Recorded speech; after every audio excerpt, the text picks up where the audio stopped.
I'm Lee from Feed the Rhino. You are listening to Rhino Radio, no pun intended.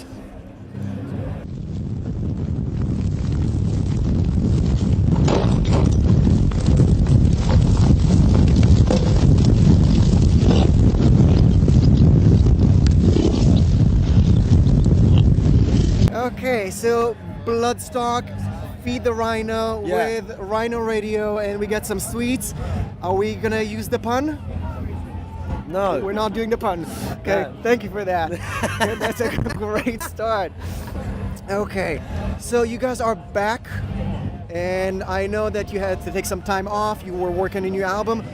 My main concern is things are sorted, because I have some abandonment issues. Okay, I don't want to hear that all of a sudden you need to, I don't know, change a diaper or something like that and take some time off. No. So I'm going to close these because it's really distracting, because I'm just going to end up eating them, right? Listen, we took that time off because we needed that time off. We're a band that kind of understand each other. We know each other's stresses and strains. We know when we're happy, when we're not happy. It was a period of time that the band needed to slightly step away.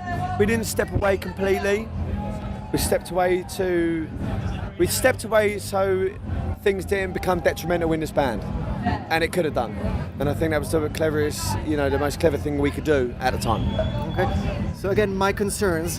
The Silence was released earlier this year. The artwork is of guys hanged. So are we sure that everything was resolved? Just again, I have issues. Listen. We don't have no issues in this band. Okay. We talk about it. We talk about our things. We talk about our problems. We deal with our problems head on. We know how to deal with our situation. At the end of the day, Feed the Rhino belongs to us. Okay. So we know how to control it. We know how to kind of move it left, right, forward, backwards. It's not an arrogant thing. At the end of the day, we created this band, and really and truly, we don't accept any pressure from the outside to do whatever. We do whatever we have to do. You're here to stay. Yeah. Great. Okay. Mate, it's been 10 years. Okay. We ain't gonna go fucking nowhere after 10 years. So that's the official answer, but there's a rumor online that you guys actually took some time off because there was a sex tape. A sex tape? Yes. Is that correct? That's a load of fucking bollocks. So none of us have sex. Okay, that's a sad answer, but thank you for the honesty. Okay, and talking about the album, talking about Losing Ground specifically, you guys have mentioned that you grew up. Okay, so especially in a festival environment, do you feel that you're the grown-up, or you just let loose and just become a kid again? I don't know. I think playing music is completely nostalgic anyway, especially for people that grew up on music. But to be able to kind of go out and perform music at a level like this, festivals and things like that, I think it brings every kind of part of your life together. Because that's why you started playing music, because you admired and loved music so much, and love bands, that you listened to, as a child. But as an adult, it's how you kind of come across and you perform your music. So I think it's a really good mesh of everything. But I think what you're talking about is, do we go out and have fun? Of course we go out and have fun. That's why we do it. Okay. It's the only reason why we do it. Okay, so I'm going to keep on asking about fun. You guys are known for going crazy with your music, going crazy on stage. I've seen your set just about an hour ago. Yeah. Was there ever a moment that you either looked at yourself or looked at your band members and said, this is a bit too much? No. Never. No boundaries. Never. So we can still expect the unexpected still. Well, we kind of do look at each other sometimes and be like, watch it, you nearly fucking hit me, you idiot. But no, we look at each other, and it's really nice looking at guys around you that are your best friends, that have, we've all grown up together, and everyone's happy in doing what we created, and you can see that in everyone's eyes, and that's one of the best feelings that you can ever feel. So I mean, this band would never be a band if it wasn't about having fun. Okay, even jumping off lampposts and stuff like that? I've never seen a lamppost on stage, but if you put one on there, I'll jump off of it. Okay, and do you believe in the definition of guilty pleasure? Guilty pleasure?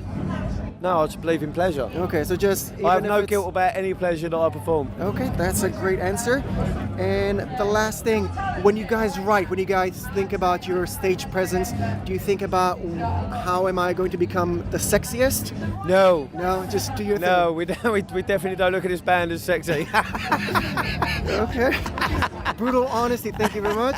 What can we expect more from Feed the Rhino? What's coming up in the future? You can expect more music. You can expect us to stay around. I mean, we've never said to anyone that we were going anywhere. A lot of people, I mean, listen, we released this album and I listened to fucking interviews where people were like questioning our commitment to the music industry and things like that. It's like fucking bollocks. It's like at the end of the day, we write music because we want to write music. We don't write music because we're told to write music. You know, like we will carry on and we will go on. And that's what we've been around 10 years. And if we can be around another 10 years, then we will do it. But if there's no reason for us to be around 10 years, then we won't be around 10 years.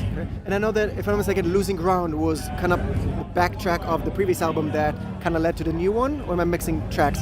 Because I think there's a few tracks on the album that are kind of bridge from the older to the newer stuff. I mean, at the end of the day, I wouldn't look too far into a statement within the albums because there are no statements. I mean, we're really not that kind of complex. We write a lot more simpler than that. We write music because if it sounds good, we write it, and the words that we write are what we are feeling and the experiences that we've experienced, and we can sort of, you know, combine them together. But there is no hidden messages. We're not a political band. We're just a band that write. We enjoy writing. We enjoy playing music, and if we write another 12-track album or a 6-track EP, it will be and sound what it is. No, I was just wondering if there's anything that was left on the editing floor of The Silence that will lead to the next feature, or something that will come out as just a teaser over the next couple of months. Not yet. Not gonna let me get anything. Do you want to wait? Okay, Lee, thank you very much. Anything else you want to add to fans and listeners out there? Oh, listen, if you haven't listened to The Silence already, please go and pick up a copy. And if we've got any shows coming up, which I think we do, buy a ticket and come watch us. Okay, thank you very much. Thank you very much.